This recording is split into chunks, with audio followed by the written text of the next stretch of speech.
ہماری نئی ویڈیو میں خوش آمدید۔ اس ویڈیو میں ہم دا بیٹمین مووی کے بارے میں جاننے جا رہے ہیں، تو کوئی وقت ضائع کیے بغیر آئیے شروع کرتے ہیں۔ ہالووین پر گوتھم سٹی کے باس ڈان مچل جونیئر کو ایک ثابت قدم قاتل نے قتل کر دیا جو خود کو رڈلر کہتا ہے۔ غیر معمولی طور پر امیر فرد بروس وین، جس نے کافی عرصے سے بیٹمین کے طور پر کام کیا ہے، قریبی گوتھم سٹی پولیس ڈپارٹمنٹ کا معائنہ کر رہا ہے۔ لیفٹیننٹ جیمس گورڈن نے پایا کہ رڈلر نے بیٹمین کے لیے ایک آرڈر چھوڑا ہے، پھر بھی آفیشل پیٹ سیویج نے ایک چوکیدار کو خوفناک طرز عمل والے مقام میں داخل ہونے کی اجازت دینے پر اسے سزا دی اور بیٹمین کو باہر نکال دیا۔ رڈلر نے وحشی کو مار ڈالا اور بیٹمین کے لیے ایک اور درخواست چھوڑ دی۔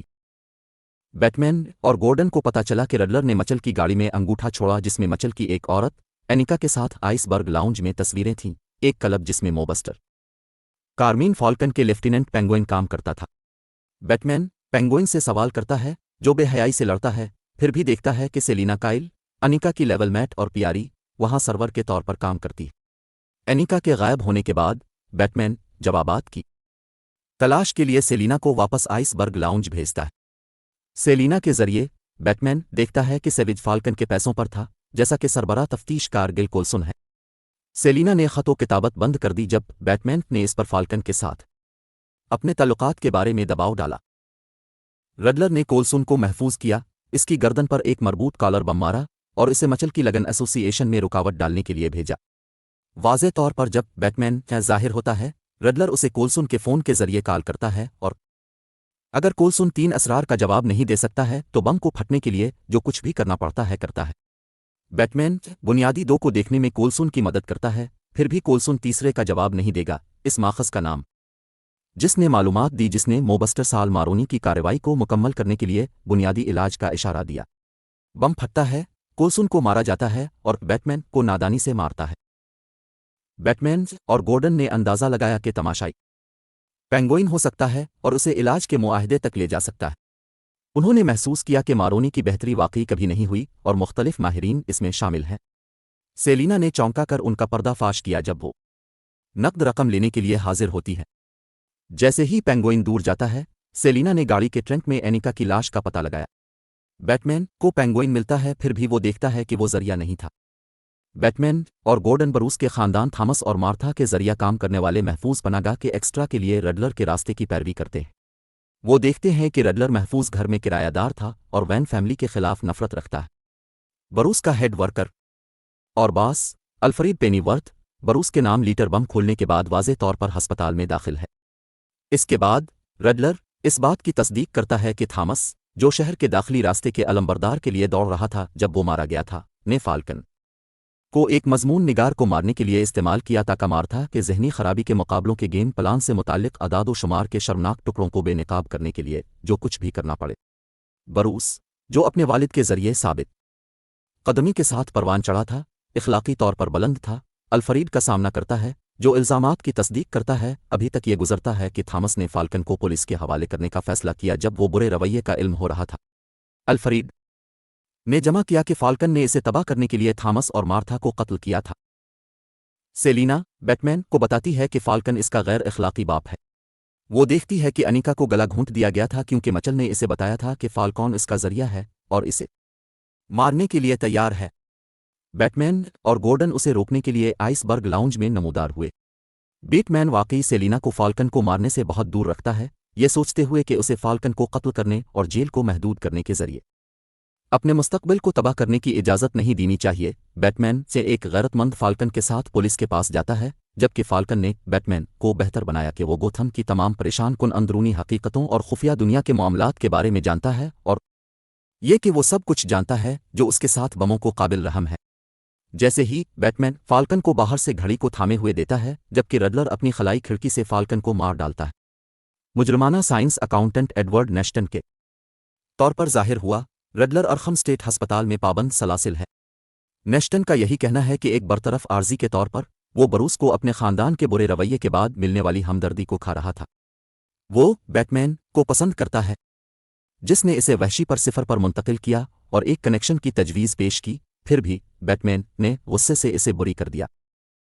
اپنے تزئین کے مقصد سے بری ہونے پر مایوس ہو کر نیشٹن نے گلہ کرنا شروع کر دیا، جس پر بیٹمین اس بات کی قدر کرتا ہے کہ نیشٹن کے پاس واقعی کچھ سہولت ہے۔ یہ دیکھ کر کے بیٹمین نے اپنے اگلے نظام کا پتہ نہیں لگایا ہے، ایک مسرور نیشٹن اسے ایو ماریا گا کر آخری ڈیٹا دیتا ہے۔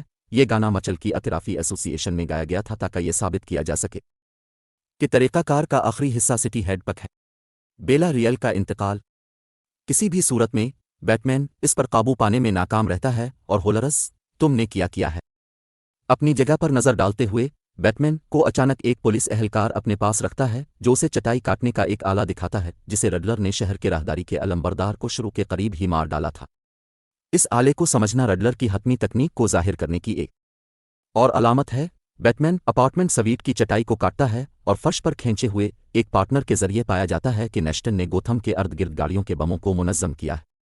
جلد ہی اس نے یہ کام نیشٹن کی آخری ٹرانسمیشن کی انٹرنیٹ پر مبنی ویڈیو کے مقابلے میں کیا ہے، اس سے پہلے کہ اس کے پکڑے جانے اور روکے جانے والے ڈاموں سے پہلے اس نے خوشی سے یہ سوچا کہ اس نے ایک ویب تیار کیا ہے جس کے بعد شہر کے سیکشن کی علمبردار بیلا ریال کو مارنے کی توقع ہے۔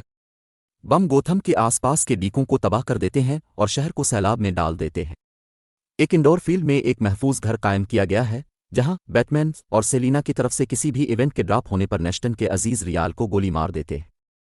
رافٹرز پر کلب سے لڑتے ہوئے بیٹمین ان کو ہرا دیتا ہے، قط نظر اس کے آخری حصے کے ہاتھوں مارا جاتا ہے جو بیٹمین کو پھانسی دے گا۔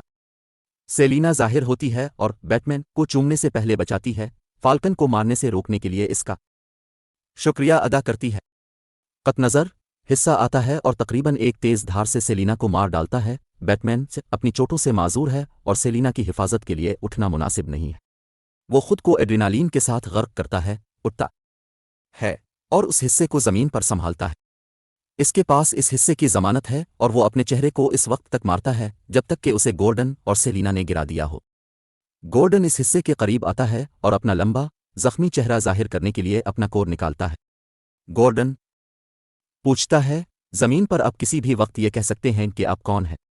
آدمی جواب دیتا ہے، میں بیک فائر ہوں۔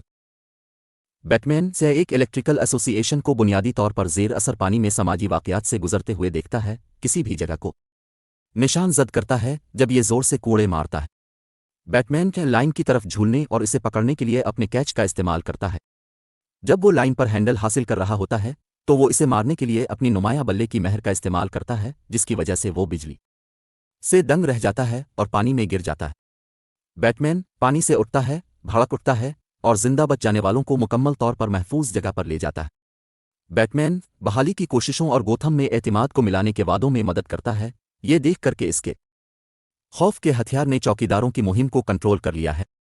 دریں اثنا ارخم میں نیشٹن کو اس بات پر غصہ آیا کہ اس کا نقطہ نظر ناکام ہو گیا اور وہ اپنے سیل میں کرا رہا ہے۔ ایک ڈھکنے والا شخص جو اپنے فون کے فولادی دروازے کے پیچھے بہت زیادہ الجھا ہوا ہے نیشٹن کو ایک مسئلہ پیش کرتا ہے اور پوچھتا ہے، مجھے یہ مسئلہ دو، آپ کے پاس مجھ سے جتنا کم ہے میں اتنا ہی زیادہ قابل ہوں۔ نیشٹن نے جواب دیا، ایک دوست۔ وہ ایک ساتھ ہنستے ہیں۔ سیلینا گوتم کو ماضی کی بچت ہونے کا اعتراف کرتی ہے اور بیٹ مین کو اس کے ساتھ جانے پر راضی کرنے کی کوشش کرتی ہے، پھر بھی وہ انکار کر دیتا ہے۔ وہ اپنی سائیکلوں پر سڑکوں پر نکلے، جوش و خروش سے ایک دوسرے کے گرد چکر لگاتے رہے۔ واضح طور پر جب وہ ایک چوراہے پر پہنچتے ہیں تو سیلینا دائیں طرف جاتی ہے اور بیٹمین بائیں جاتا ہے۔ وہ اپنے آئینے میں سروے کرتا ہے جب وہ دور میں بخارات بن جاتی ہے، پھر وہ سیدھا آگے دیکھتا ہے۔ اگر ویڈیو پسند آئے تو سبسکرائب ضرور کریں۔ دیکھنے کے لیے شکریہ۔ اگلی ویڈیو میں ملتے ہیں۔